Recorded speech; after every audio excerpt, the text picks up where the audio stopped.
Tiga. Assalamualaikum warahmatullahi wabarakatuh.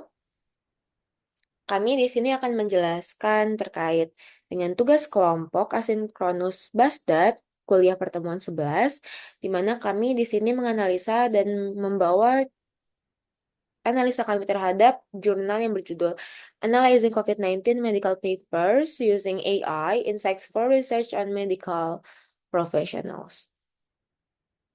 Di sini ada teman-teman saya. Yang pertama adalah Mutia Sania Rahma dengan NIM G6402, Najma Hamidah G6404, Daniela Nur Aisyah Latif dengan NIM G64041, dan Indriani Hoironisa dengan NIM G64044, dan saya sendiri yaitu Gania Dawa Fikarifah dengan NIM G64126. Berikutnya, kami akan menjelaskan latar belakang oleh Daniela. Dipersilakan. Baik, untuk latar belakang penelitian artikel ini sendiri, dimulai dari masa pandemi COVID-19, lebih dari 700.000 publikasi ilmiah telah terdeteksi pada tahun 2021 mengenai penyakit ini. Dengan volume publikasi yang sangat besar tersebut, sulit bagi para peneliti maupun profesional individu untuk membaca dan mengakses seluruh literatur secara manual. Karena kompleksitas dan volume data yang besar, pendekatan tradisional basis data relasional tidak lagi memadai untuk mengelola dan menganalisis informasi dengan cepat dan efisien. Sehingga eh, diketahui pada penelitian ini diperlukan pendekatan berbasis AI yang menjadi krusial untuk menavigasi dan mengekstraksi informasi dari korpus teks medis berukuran besar. Menggunakan basis data NoSQL, bantuan basis data NoSQL khususnya Cosmos DB, karena kemampuannya untuk menangani data terstruktur dalam format JSON yang memudahkan bentuk dokumen, penyimpanan data yang bervariasi, dan mendukung pencarian cepat dengan kemampuan query terhadap data dalam skala besar. Diketahui pula fleksibilitas fleksibilitas NoSQL ini memang sangat penting dalam penelitian COVID-19 ini, di mana struktur data dan jenis informasi akan terus berkembang seiring munculnya penelitian baru. Oke, boleh next.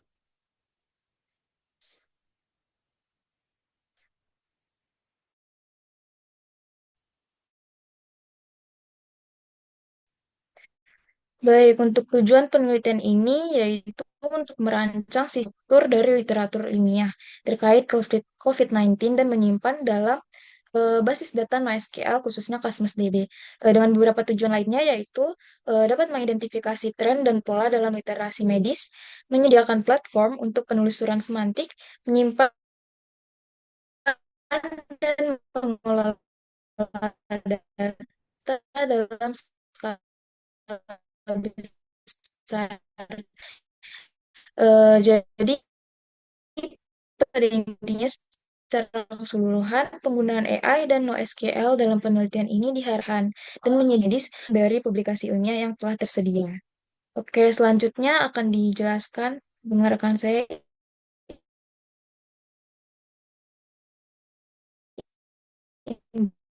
Indriani Khairan Nisa. Baik, selanjutnya kita akan masuk ke metode penelitian dalam sebuah artikel. Metode penelitian ini memanfaatkan data dari makalah medis yang disimpan dalam basis data NoSQL dan melibatkan beberapa tahap NLP dengan fokus pada PubMedBird. Ada pengumpulan data, itu data diambil dari makalah medis terkait COVID-19 yang dipublikasikan di jurnal ilmiah terkemuka. Tujuannya adalah untuk memastikan data yang digunakan relevan dan terpercaya. Yang kedua, ada penyimpanan data. Data disimpan menggunakan basis data NoSQL karena fleksibilitas dan efisiensinya dalam mengenangani volume data besar yang tidak terstruktur.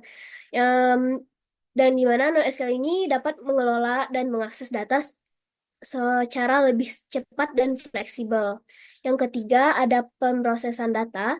Proses pembersihan dan penyiapan data dilakukan untuk memastikan bahwa data yang digunakan konsisten dan relevan dengan tujuan penelitian. Lanjut yang keempat, ada model NLP atau PubMed-BERT. Model ini dilatih khusus untuk teks biomedis, digunakan untuk memahami makna dan konteks teks medis serta mengidentifikasi entitas medis yang penting. Lanjut yang kelima, ada analisis entitas dan sentimen. Analisis ini mengenali entitas medis, misalnya gejala obat-obatan, dan menilai sentimen yang terdapat dalam makalah untuk mengetahui perspektif penulis terhadap topik yang dengan menggunakan teknik visualisasi dibuat graf pengetahuan yang menggambarkan hubungan antar topik dalam penelitian sehingga mengungkapkan koneksi baru yang sebelumnya mungkin tidak terdeteksi.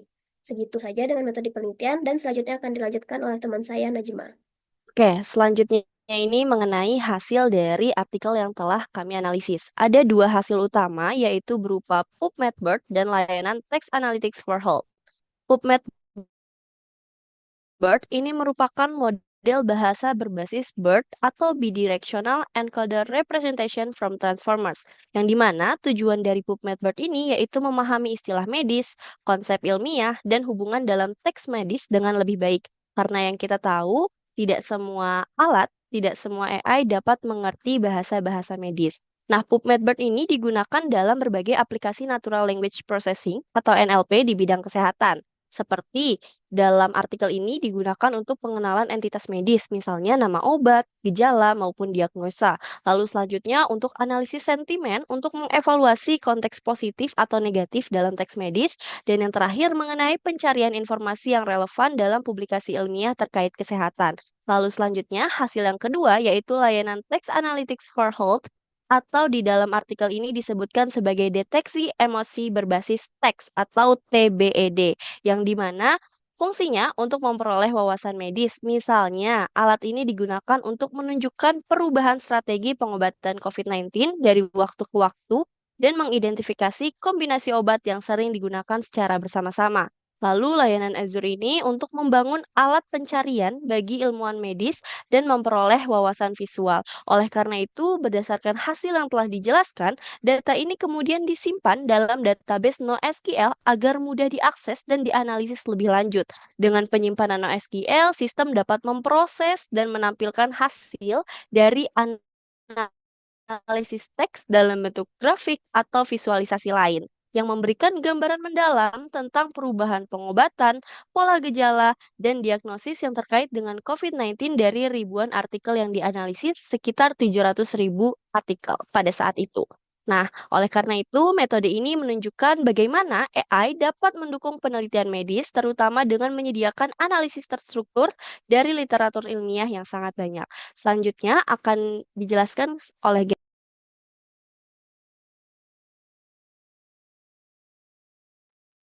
Oke, aku akan ngejelasin terkait implikasi dan kontribusi, di mana di sini aku membagi menjadi 3 poin. Yang pertama adalah penyimpanan data semi terstruktur, yang kedua adalah efisiensi, dan yang ketiga adalah kondisi dan data terus berubah.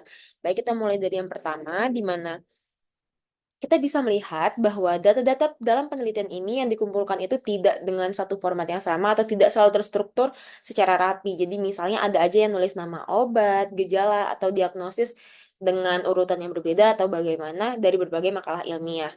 Nah, dengan menggunakan NoSQL, data semi terstruktur ini dapat tersimpan dengan baik dalam format yang lebih fleksibel juga, yaitu JSON.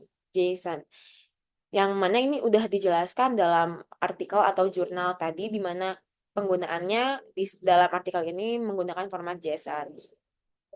Jadi dengan satu format yang jadi dengan satu format yang sama, otomatis lebih mudah bagi para eh, yang mau ngebuka datanya itu untuk mengintegrasikan atau mau melihat datanya itu gimana gitu. Karena informasinya kan berbagai sumber. Lalu berikutnya yang kedua adalah efisiensi, di mana kita bisa melihat bahwa datanya sangat besar dan kita butuh data itu dengan cepat untuk kita butuh datanya dengan cepat.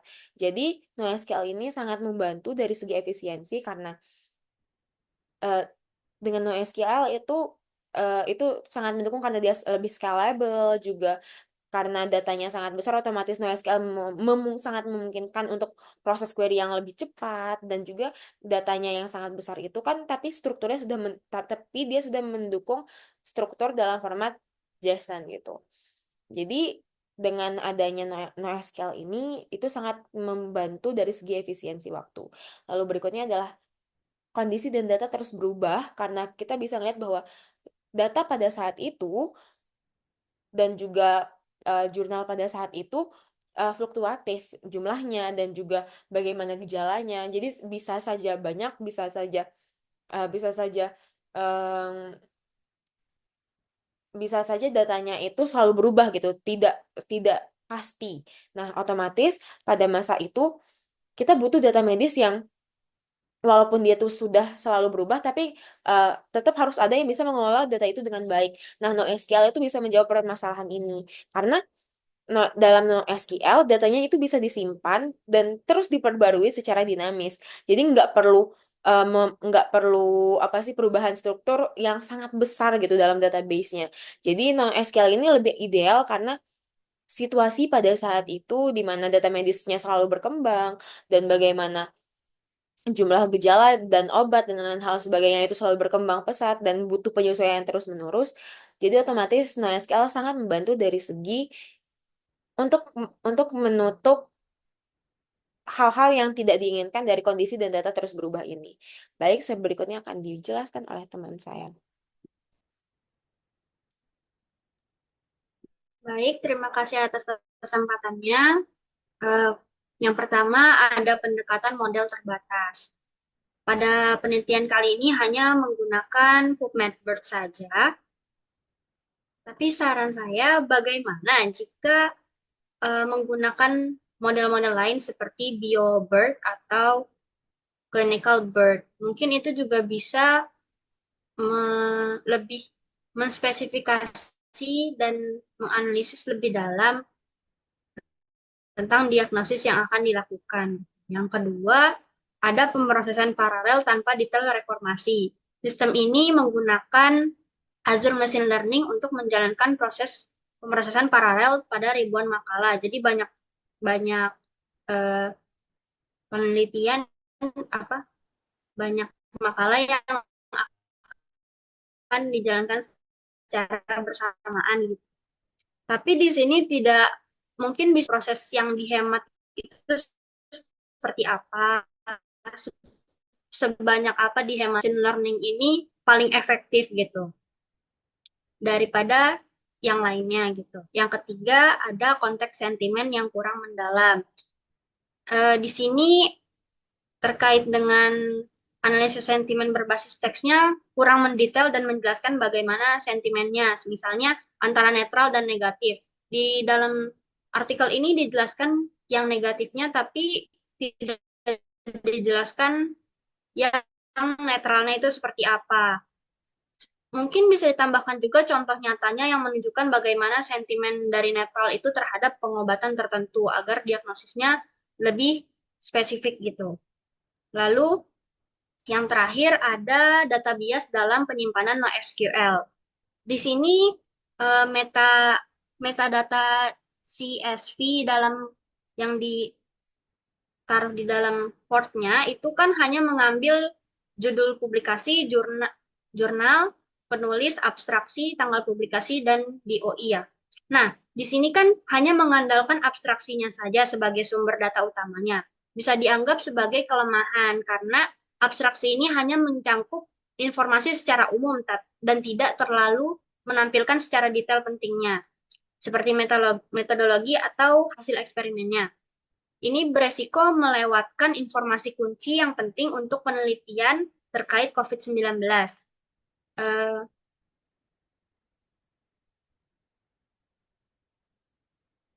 Mungkin jika selanjutnya data yang diambil bisa dari abstraksi, metode, dan hasil itu akan lebih menyeluruh untuk hasil eksperimennya dan diagnosisnya akan lebih baik ke depannya. Sekian dari saya kembalikan ke moderator.